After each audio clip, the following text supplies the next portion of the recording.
नमस्कार, आप देख रहे हैं केडीएन, सही एवं ताजा खबरों के विश्लेषण का केंद्र। वीडियो को पूरा देखें एवं नए अपडेट्स पाने के लिए चैनल को सब्सक्राइब अवश्य करें। आइए आरंभ करते हैं। दरभंगा जिला के केवटी प्रखंड अंतर्गत पिंडारुच गांव में माघ शुक्ल सप्तमी तिथि के अवसर पर मैथिली साहित्य के महान रचनाकार और मैथिली रामायण के रचयिता कविश्वर चंदा झा की जयंती श्रद्धा, सम्मान और सांस्कृतिक चेतना के साथ मनाई गई। यह आयोजन कविश्वर चंदा झा स्मृति समारोह समिति के तत्वावधान में कविश्वर के पैतृक गांव पिंडारुच स्थित उनके स्मारक परिसर में आयोजित किया गया, जहां उनकी प्रतिमा पर माल्यार्पण कर उन्हें भावभीनी श्रद्धांजलि अर्पित की गई। कार्यक्रम का शुभारंभ जाले विधानसभा क्षेत्र के विधायक एवं चंदा रत्न से सम्मानित श्री जीवेश मिश्रा द्वारा कविश्वर चंदा झा की प्रतिमा पर माल्यार्पण के साथ हुआ। इस अवसर पर उन्होंने उपस्थित जनसमूह को संबोधित करते हुए कहा कि कविश्वर चंदा झा केवल मैथिली साहित्य के रचनाकार ही नहीं थे, बल्कि वे मैथिल सांस्कृतिक चेतना के संवाहक भी थे। उन्होंने जोर देकर कहा कि कविश्वर की जयंती पर सांस्कृतिक कार्यक्रमों का नियमित आयोजन नितांत आवश्यक है, ताकि आने वाली पीढ़ी उनके कृतित्व, विचार और साहित्यिक योगदान से परिचित हो सके। विधायक श्री मिश्रा ने कहा कि वे पूर्व में भी इस जयंती समारोह को सरकारी अनुदान एवं राजकीय कैलेंडर में शामिल कराने के लिए प्रयासरत रहे हैं और आगे भी इसके लिए निरंतर प्रयास जारी रखेंगे। उन्होंने स्थानीय लोगों से अपील की कि सरकारी सहयोग मिले या न मिले, कविश्वर चंदा झा की जयंती हर हाल में आयोजित होनी चाहिए, क्योंकि यह हमारी सांस्कृतिक जिम्मेदारी है। उन्होंने कविश्वर की सांस्कृतिक विरासत को अक्षुण्ण बनाए रखने को पूरे मैथिल समाज का दायित्व बताया। साथ ही स्मारक के सामने स्थित तालाब में घाट निर्माण और स्मारक तक पहुंच पथ को दुरुस्त कराने के लिए स्थानीय मुखिया श्री गोपाल कुमार झा से समन्वय कर कार्य कराने की बात कही। कार्यक्रम के मुख्य अतिथि प्रियदर्शनी नर्सिंग कॉलेज के संस्थापक डॉक्टर विपिन पाठक ने कविश्वर चंदा झा की प्रतिमा पर माल्यार्पण कर उन्हें नमन किया।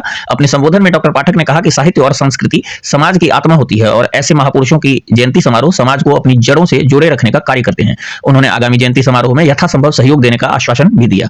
इस अवसर पर स्थानीय अनादि फाउंडेशन के संस्थापक एवं दिल्ली विश्वविद्यालय से अवकाश प्राप्त प्रोफेसर श्री प्रदीप कांत चौधरी ने अपने विचार रखते हुए कहा कि जयंती समारोह का आयोजन इस बात पर निर्भर नहीं होना चाहिए कि सरकार से कितना सहयोग मिल रहा है। उन्होंने कहा कि आयोजन सुनिश्चित होना चाहिए और यदि सरकारी सहयोग मिले तो कार्यक्रम का दायरा और व्यापक हो सकता है। उन्होंने विशेष रूप से युवाओं को ऐसे आयोजनों से जोड़ने पर बल दिया ताकि कविश्वर चंदा झा की जयंती मनाने की परंपरा निरंतर बनी रहे। साथ ही उन्होंने आगामी कार्यक्रमों में आर्थिक सहयोग देने की भी घोषणा की।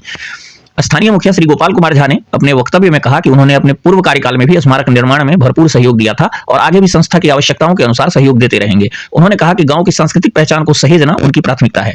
केडीएन मीडिया समूह के संस्थापक सीतेश चौधरी ने अपने संबोधन में कहा कि वर्तमान डिजिटल युग में ऐसी सांस्कृतिक गतिविधियों, मांगों और सूचनाओं को लगातार डिजिटल मीडिया प्लेटफॉर्म पर प्रमुखता से रखा जाना चाहिए। उन्होंने सरकार के संबंधित विभागों को सोशल मीडिया के माध्यम से टैग कर निरंतर संवाद बनाए रखने पर बल दिया ताकि कविश्वर चंदा झा से जुड़ी मांगों को उचित मंच मिल सके। कार्यक्रम के दौरान पंडित शिवनाथ महाराज, इंद्रनाथ महाराज, मणिकांत चौधरी, सीताकांत झा, टेक्टायर पंचायत के मुखिया पवन कुमार कर्ण सहित अन्य वक्ताओं ने भी अपने विचार व्यक्त किए और कविश्वर चंदा झा के साहित्यिक योगदान को स्मरण किया। कार्यक्रम की अध्यक्षता संस्था के अध्यक्ष श्री ललित चौधरी ने की, जबकि आयोजन संस्था के सचिव एवं फिल्म अभिनेता नवीन चौधरी की देखरेख में संपन्न हुआ।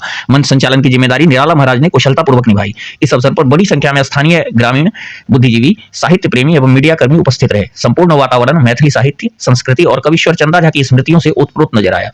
खबर दरभंगा बिहार से थी और इसे प्रस्तुत किया है सीतेश चौधरी ने। अपनी राय और सुझाव कमेंट बॉक्स में अवश्य साझा करें। आपके द्वारा किया गया प्रत्येक लाइक हमारे प्रयासों को प्रोत्साहन देता है और आगे बेहतर कंटेंट प्रस्तुत करने की प्रेरणा बनता है। पूरे वीडियो को देखने के लिए आपका हार्दिक धन्यवाद।